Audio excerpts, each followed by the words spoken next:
Hey everyone, welcome back. We've got a lot to talk about because winter's about to take a major turn, and I mean a big one.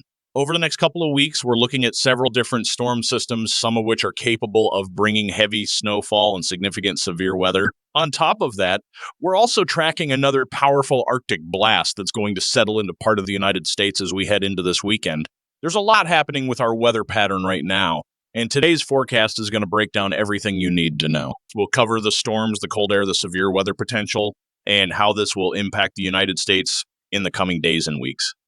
Let's start by talking about the current situation because things are already pretty active across the country. As of this morning, there's a large storm system developing in the southeast, and it's creating a serious threat of showers, thunderstorms, and even some localized flooding. What's even more concerning is the potential for tornadoes today, especially in parts of Florida. The area we're watching most closely for an isolated tornado threat stretches from just south of Tampa all the way down through the Florida Keys. There's also a good chance that we could see some waterspouts forming just offshore. Maybe even one of those so-called fishnados. It's definitely going to be something to keep an eye on throughout the day. So if you're in those areas, stay alert and be prepared for rapidly changing conditions. But before we get into the details, hit the subscribe button, like this video, and leave your thoughts in the comments. Thank you for your support. Meanwhile, if we head over to the Midwest, we've got an Alberta Clipper system passing just to the north. This system is bringing a mix of rain and snow showers across parts of the region.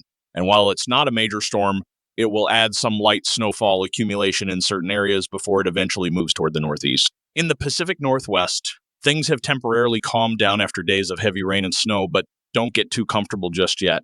Another round of rain and snow is on the way, set to arrive tonight into tomorrow. This will add even more precipitation on top of what's already fallen during that massive atmospheric river event we've been dealing with for over 2 days now. Now, while today's weather is active, the real story is what's coming in the days ahead. We're about to see some big changes to the weather pattern, and the jet stream is going to play a crucial role in shaping what happens next. Right now, the subtropical jet stream is stretched from the Pacific Ocean through the Gulf of Mexico, and that's helping to fuel the disturbance currently sitting over Florida. At the same time, the polar jet stream, which carries all the cold air, is sitting farther north, and that's where those Alberta Clippers will ride over the next few days. As we move into the middle of the week, the weather pattern across most of the country will stay relatively calm, but that calm won't last long. By the time we head into the weekend, I'm expecting a major dip in the polar jet stream, which will set off a chain reaction of weather events. This dip will allow much colder air to push into the Midwest and the East Coast. And with that cold air in place, we're going to see a series of Alberta Clipper systems bringing more chances for snow across the Midwest, the Ohio Valley, and the Northeast.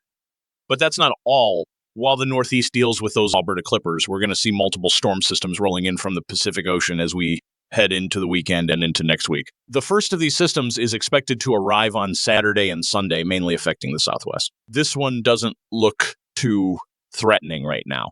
We're mostly expecting showers and a few isolated thunderstorms, but it could become more of a concern early next week if it strengthens as it moves into the southern plains. There's even a slight chance of some isolated severe weather developing with this system, though we're not anticipating any snowfall from it.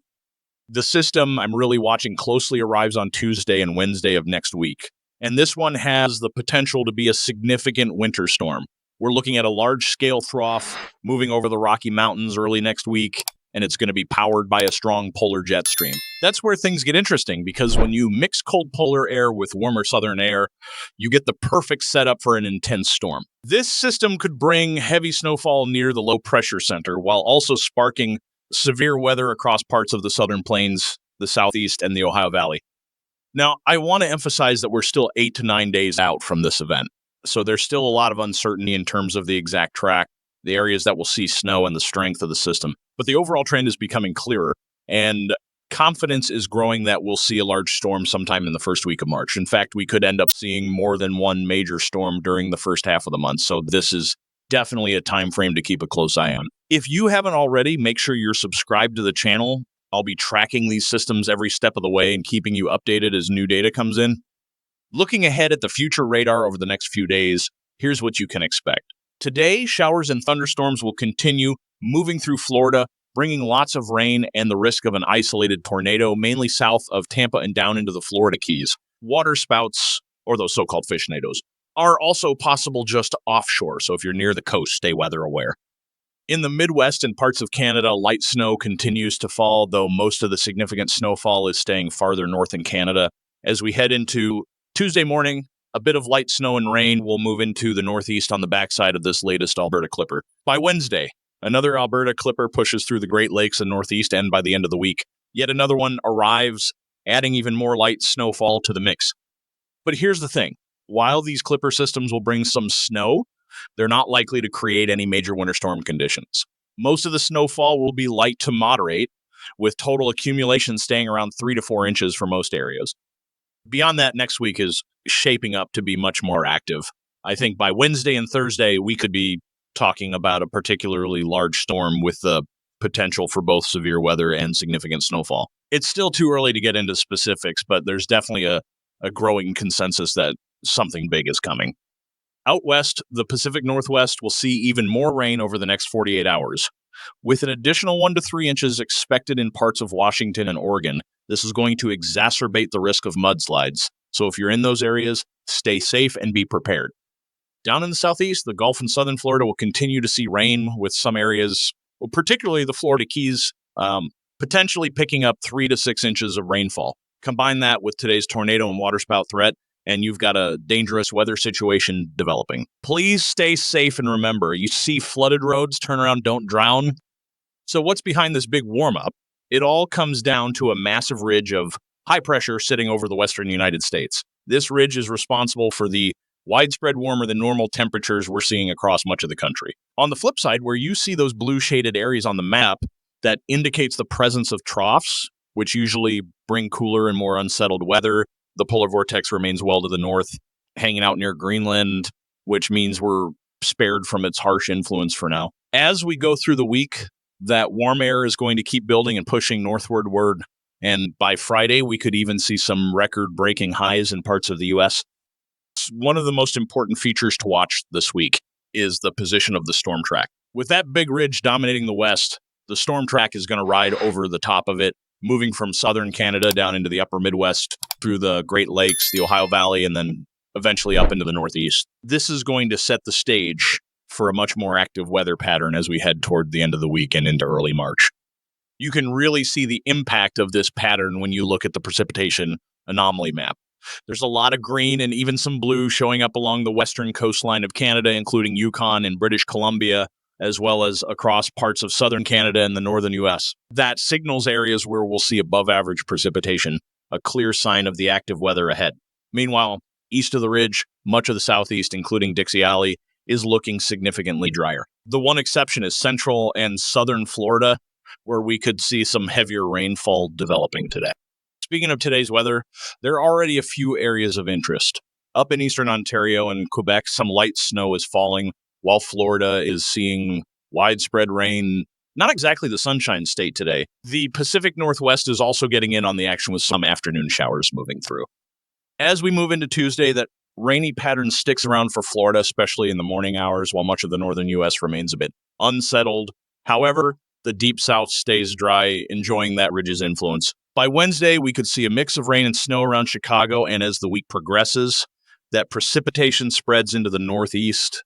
Places like Detroit, Indianapolis, Buffalo, and Pittsburgh could all see rain or snow showers by Thursday.